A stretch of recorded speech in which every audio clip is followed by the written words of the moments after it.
Hi, this is this week's Why. Now it's a really interesting why, because this one came up as a direct result of me answering somebody's question about smoking and whether it was had anything to do with metabolism. So the question was whether stopping smoking would slow down your metabolism. Now, when I produced the answer to that question, the person that asked me the question came straight back at me with another question saying, well, doesn't smoking reduce your appetite? Well, that's a whole separate question. Here it is.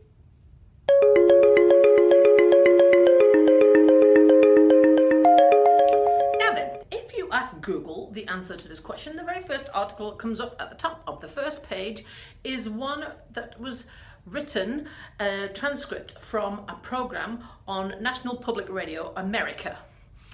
Now, this was a radio program that talked about whether nicotine suppresses the appetite. And it's the top article on Google. So that's probably, if you're looking for the answer to the question, this is probably the article you're going to land on. But remember, this is a radio station. So where's the research? It doesn't actually give you references to research. But here's what they said. They said that apparently someone has found some evidence to suggest that there is a pathway to the brain that is activated by nicotine that suppresses your appetite. They seemed quite certain about this, and they said that it was not the same one that is activated that makes you want to smoke. They said it was completely separate. They also suggested that people use nicotine patches or gum to actually help weight loss. But then, of course, they also reference the fact that that is going to get you hooked on nicotine, which might well be a terrible side effect.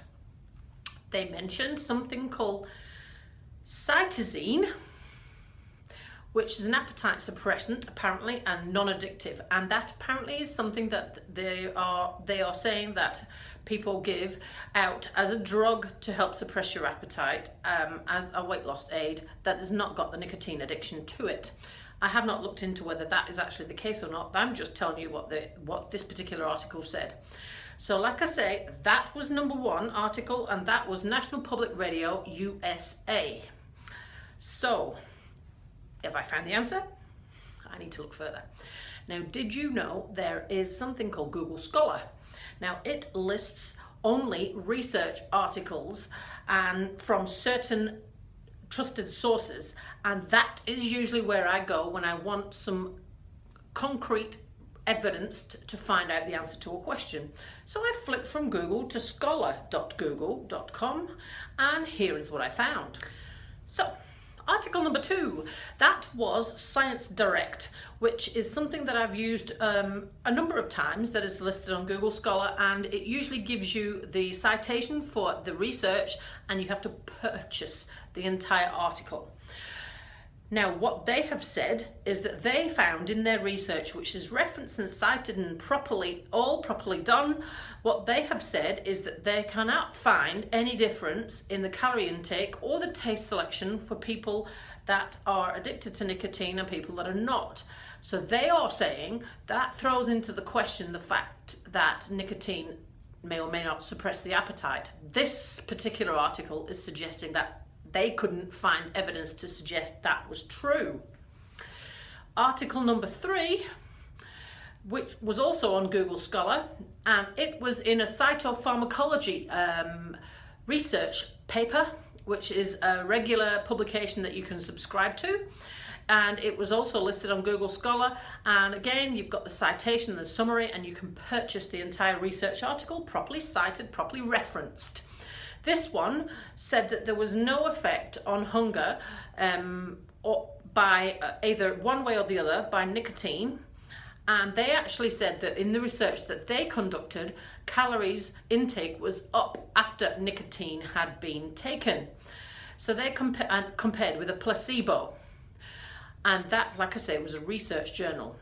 They are suggesting that the other actions of nicotine or the smoker or smoking may actually be to blame for the appetite or for the body weight increase. So if you look at those 3 articles that I've found, the one that was a radio program that doesn't reference research or any researchers, they said that yes, it did. But the two properly researched articles that have got proper citations and proper references that are in Google Scholar and that you have to purchase the full research paper for, they said there is no link between nicotine and appetite suppression. So let's summarize here. My previous question was whether nicotine affected your metabolism, and we found no concrete evidence to suggest that it did. This question is whether nicotine suppresses your appetite. And again, if you look at concrete research, we have not found any evidence to suggest that it does. And the research articles suggest that it's the smoker's other actions that have an effect on appetite, not the nicotine. Curious and perhaps slightly unexpected. Now, I'm loving all these topical questions, so if you have got a topical question for me that you want me to answer, stick it in an email and I will happily do some research. If you're watching this on Facebook and want the links to the research articles I refer to, you need to hop over to our YouTube channel, and they're all in the comments below on YouTube. Have a fabulous weekend, and we'll see you again next week for another exciting question.